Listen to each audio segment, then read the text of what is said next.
Sa pagpapatuloy, naglabas si Tuye ng isang makapangyarihang aura habang isinumpa niya si Downey, at nagulantang si Fantaozo nang makita ito. Napansin ni Fantaozo na napakalakas ng aura ni Tuye, kaya't agad na bumagsak ang dalawang eksperto, ngunit siya ay nanatiling hindi nasaktan. Nakatayo pa rin si Tuye, galit na galit, habang unti-unting nauunawaan ni Fantaozo ang ekspresyon ni Li Tianyuan noong pinag-uusapan nila si Tuye. Samantala, nakahandusay si Lord Xiao sa sahig at nawala ng malay. Ilang sandali ang lumipas, nagkamalay siyang muli. Napansin ni Tuye na nagising na siya. Ngunit nanatili pa rin siyang wala sa sarili. Tinanong niya kung nasaan siya, at ipinaalam ni Tuye na nasa silid niya ito. Napatahimik si Lord Xiao, at agad siyang nag-akuse kay Tuye bilang isang malupit at walang kahiyang tao. Napakunot ang noo ni Tuye sa narinig niya mula kay Lord Xiao. Matigas na sinabi ni Lord Xiao na wala ng halaga kung nakuha na siya ni Tuye. Ngunit pinutol siya nito at tinanong kung ano ang iniisip niya. Ipinaliwanag ni Tuye na kung wala siya, matagal nang patay si Lord Xiao sa kamay ni Li Tianyuan. Si Li Tianyuan, na may pananagutan sa seguridad ng palasyo, ay mabilis na nagdala ng mga gwardya sa bulwagan matapos ang tangkang pagpatay. Agad niyang iniutos na protektahan si Tuye at huliin ang mamamatay tao. Inamin niya na ang kanyang kapabayaan ang naglagay kay Tuye sa panganib, kaya't nararapat lamang siyang maparusahan. Ngunit, ipinagsawalang bahala ito ni Tuye at sinabing wala naman siyang natamong pinsala. Nangako si Li Tianyuan na dadalhin ang mamamatay tao at aalamin kung sino ang nasa likod ng insidente, ngunit tinutulan ito ni Tuye. Nahihirapan siyang magbigay ng dahilan kay Li Tianyuan, kaya't sinabi na lang niyang maganda ang mamamatay tao at nais niya itong panatilihin bilang kasama. Binalaan siya ni Li Tianyuan na mapanganib ang mamamatay tao, ngunit ngumiti si Tuye at sinabing gusto niya ang kaunting kasabikan. Sinubukan niyang hamanin si Li Tianyuan, tinanong niya kung hindi ba nito kayang hawakan ang isang walang sandatang babae. Napipi si Li Tianyuan saglit, bago aminin na hindi niya kayang salungatin si Tuye.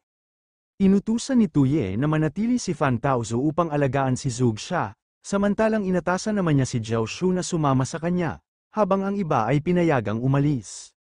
Sa kasalukuyan, idineklara ni Tuye na nabigo ang kaganapan ng Chengqiao Rebirth Event, ngunit idinagdag niya na may halaga pa rin si Lord Xiao, kaya, dapat siyang ibalik kay Tu Su upang ipagpatuloy ang dakilang layunin ng pagwasak sa mga kaharian.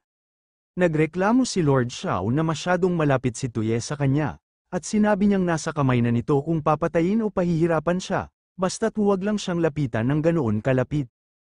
Mariing sinabi ni Lord Xiao na patayin na lang siya ni Tuye, at inamin niyang pinatay na niya ang mensahero na ipinadala nito upang patayin si Prinsipe Tu Su.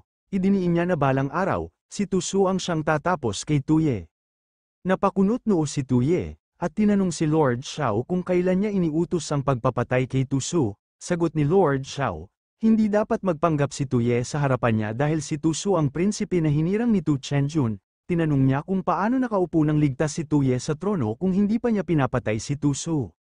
Napaisip si Zhao Shu at inihayag na wala itong kinalaman kay Tuye dahil ang kanyang amain ang may kagagawan nito. Naging palaisipan kay Tuye ang ekspresyon ni Zhao Shu, tila may alam ito. Naisip niya na marahil ito na naman ang panloloko ng matandang si Zhao Zuo, na peke ang kautusan sa likod niya. Gayunpaman, inisip ni Tuye na maaaring ito ang pagkakataon upang palakasin ang galit laban kay Tu Su. Nang makita ni Lord Xiao ang ekspresyon ni Tuye, nag-alala siya. Biglang tumawa si Tuye nang may pananakot at idineklara niyang natatandaan niyang siya mismo ang nag-utos noon. Napatingin si Zhao Shu sa kanya, litong-lito sa kanyang sinabi. Kinuha ni Tuye ang isang espada sa dingding, at sinabi niyang hawak ni Tu Su ang isang malakas na hukbo, isang hukbong dapat ay nasa ilalim ng kanyang kapangyarihan. Nagtaka si Zhao Zuo kung bakit kusa niyang inaako ang sisi, ngunit ipinaliwanag ni Tuye na napaka-boring kung basta na lang niya ipapapatay si Tu Su gamit ang isang utos. Mas nais niyang magkaroon ng kasiyahan sa kanyang pakikitungo kay Tu Su sa mas kapanapanabik na paraan. Namutla si Lord Xiao nang makitang walang pag-aalinlangang itinaas ni Tuye ang kanyang espada. Pumikit siya, handang tanggapin ang kanyang kapalaran, ngunit, nang hindi niya naramdaman ang sakit, dahan-dahan niyang iminulat ang kanyang mga mata, napansin niyang hindi siya nasaktan, sa halip, naputol ang mga kadena na nagbibigki sa kanya. Naguguluhang tinanong ni Lord Xiao si Tuye kung hindi ba talaga niya siya papatayin. Ipinahayag ni Tuye na dahil pinatay na niya ang kanyang mensahero, siya na ngayon ang dapat magdala ng bagong kautusan kay Tu Su. Sinabi ni Tuye na ayon kay Tu Chenjun, si Tu Su ay isang ipinanganak na mandirigma, kaya't hinirang siya bilang prinsipe ng Hilagang Lalawigan at kumander ng Hilagang Hukbo, ngunit ayon kay Tuye, wala siyang dapat ipag-alala dahil si Tu Su ay isa lang pangkaraniwang mandirigma na may hilaw na lakas. Ipinahayag ni Tuye na sa mismong araw na yon, hindi lang niya tatanggalin ang lahat ng titulo at posisyon ni Tu Su, kundi pati ang kanyang apelyido, at ibababa siya sa pagiging isang pangkaraniwang tao. Nagulat si Lord Xiao sa sinabi ni Tuye. Idinagdag ni Tuye na dapat iparating ni Lord Xiao kay Tu Su na kung hindi ito sang-ayon sa kanyang desisyon, maaari siyang magrebelde at bawiin ang dapat ay sa kanya. Sa kanyang isipan, inalala ni Tuye kung paano siya umaaktong parang isang hangal, mapagmataas, at selosong tyrant na walang pakundangan sa kanyang kapatid, at napagtanto niyang masyado na niyang nagagampanan ang kanyang papel ng napakatotoo. Biglang inabisuhan ng sistema si Tuye na ang kanyang mga aksyon ay nag-trigger ng pangalawang antas ng National Calamity Event, ang Jingnan Rebellion. Nang marinig ito ni Tuye, nagtanong siya kung paano ito naiiba sa isang karaniwang National Calamity Event.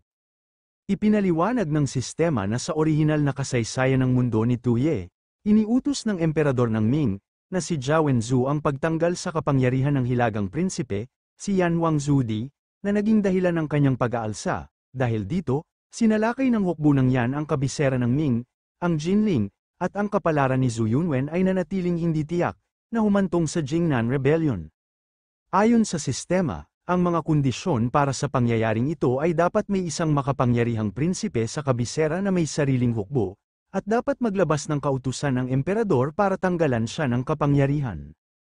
Kung magrebelde ang prinsipe bilang tugon, magsisimula ang unang yugto ng kaganapan, na magbabawas ng 1,000 national power points mula kay Tuye, kung sakaling marating ng hukbo ng prinsipe ang kabisera, matatapos ang pangalawang yugto, na magbabawas naman ng 10,000 national power points.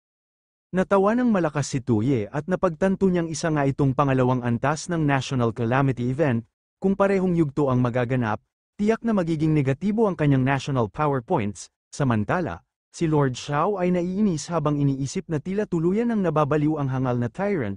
Gayunpaman, inisip niyang maaaring ito na rin ang pinakamahusay na pagkakataon para mabawi pa ni Tu Su ang trono.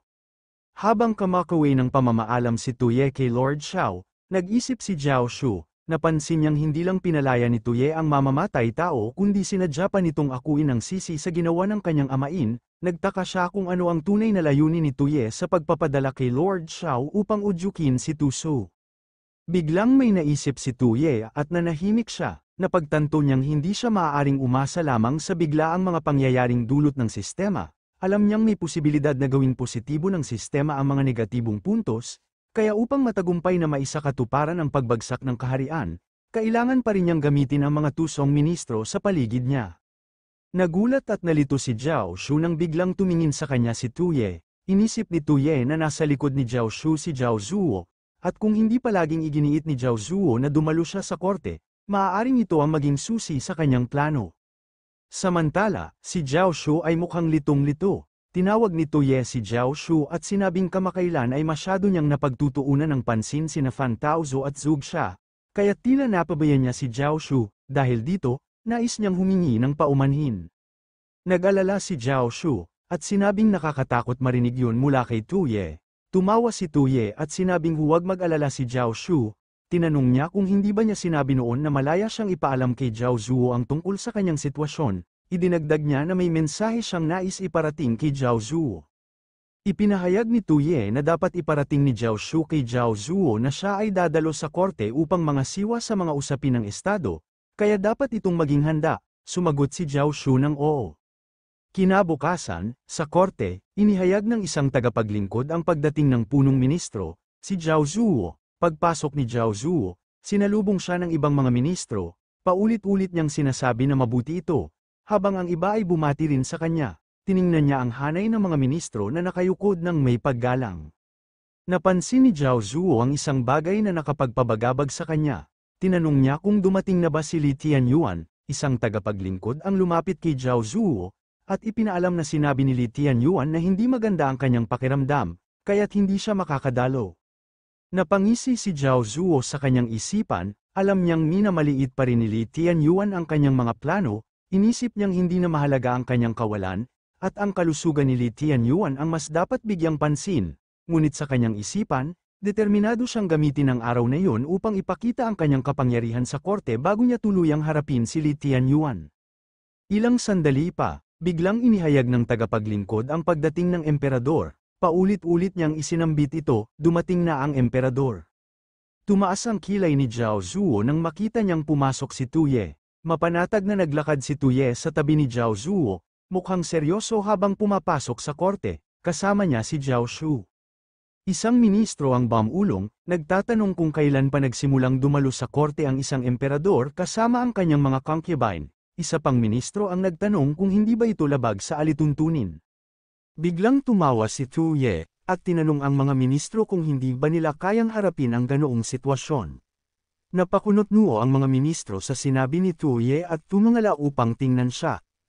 Laking gulat nila sa kanilang nakita, hindi lang iisang babae ang dala ni Tuye kundi napakarami. Tumatawa siyang nagtanong sa mga ministro kung ano ang kanilang opinyon tungkol sa kanyang mga bagong kasama. Habang tumatawa ng parang baliw si Tuye, ang buong korte ay nabalot ng katahimikan, walang makapaniwala sa kanyang ginagawa.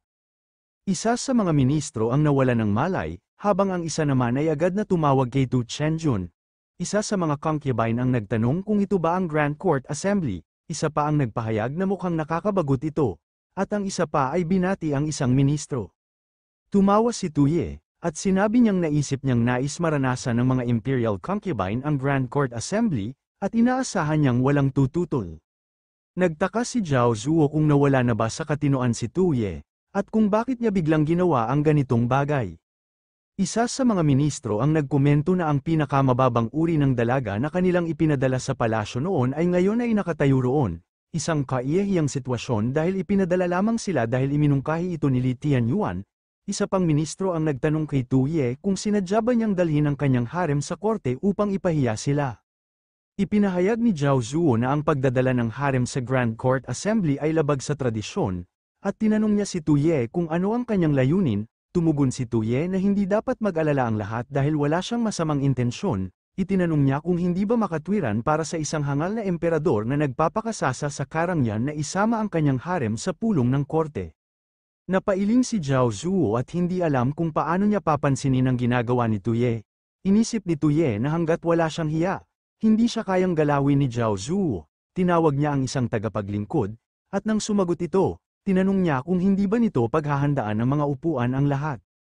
Ilang sandali ang lumipas, at inayos ang mga unan sa sahig bilang pansamantalang upuan. Ipinahayag ni Tuye na ito ang unang beses niyang gumawa ng ganoong pag-aayos, kaya't magsiksika na lang sila kung kinakailangan. Isa sa mga babae ang nagtanong kung talaga bang kailangan nilang umupo sa sahig ng ganoon, habang ang isa naman ay nagsabing nais niyang umupo sa tabi ni Tuye sa Dragon Throne. Biglang inabisuhan ng sistema si Tuye na dahil sa kanyang paglabag sa etikete ng Grand Court Assembly, 500 national power points ang ibabawa sa kanya. Napangisi si Tuye habang iniisip niyang epektibo ang estratehiya niyang lumikha ng kaguluhan sa korte. Plano niyang gumawa pa ng ilang insidente ng paglabag sa etiketa upang tuluyang sirain ang kanyang dignidad bilang emperador sa harap ng mga ministro at mas marami pang puntos ang mawala sa kanya.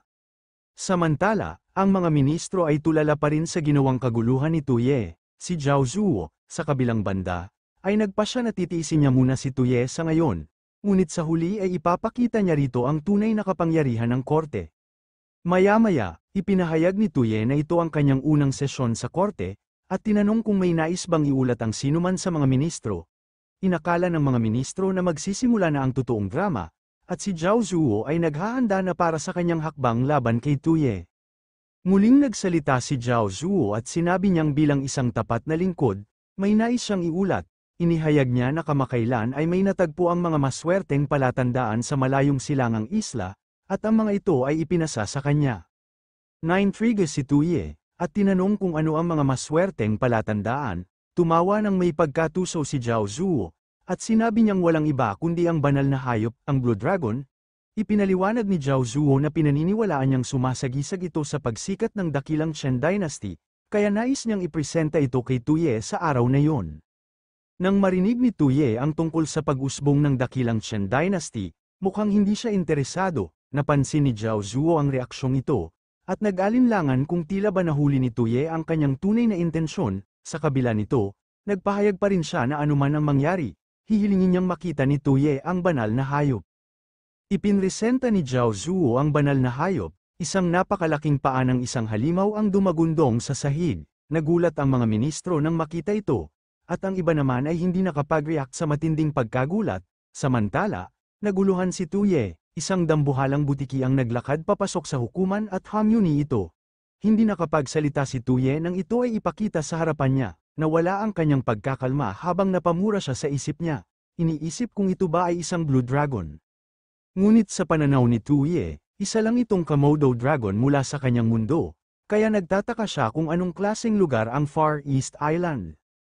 Sinabi ni Zhao Zuo na dapat tingnan ni Tuye kung gaano ito kadakila, ang Blue Dragon. Nais niyang makita kung paano tutugon si Tuye ngayong ipinakita niya ang espiritong yun.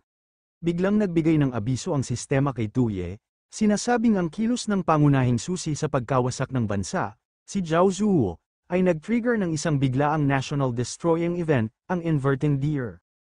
Napagtanto ni Tuye na hindi lang naman siya ang maaaring mag-trigger ng isang biglaang pangyayari. Ipinaliwanag ng sistema na noong panahon ni Emperador Qin, ipinakita ni punong ministro Zhao Gao ang isang may batik-batik na osa sa harapan ng hukuman, at sinabi nitong ito ay isang kabayo. Dahil dito, sumunod ang mga nasa hukuman, at mula noon, unti-unting napunta ang kapangyarihan ng Emperador Huai sa kamay ni Zhao Gao. Kaya naman, ang mga kondisyon para sa Inverting the Deer ay, una, dapat may isang makapangyarihang figura sa likod ng trono, pangalawa, dapat may hayop na ipakita sa hukuman, at pangatlo, ang makapangyarihang figura ay dapat tahasang magsinungaling at ipilit na ito ay ibang hayop. Kung lahat ng naroroon ay sasang-ayon sa kasinungalingang iyon, ang kaganapan ay matuturing na kumpleto, at mababawas ang 2,000 puntos ng pambansang kapangyarihan si Tuye. Napagtanto ni Tuye na tunay ngang may kakayahan si Zhao Zuo na magbigay sa kanya ng nakakagulat na mga sitwasyon. Naisip niya kung panahon na ba para sa susunod na palabas.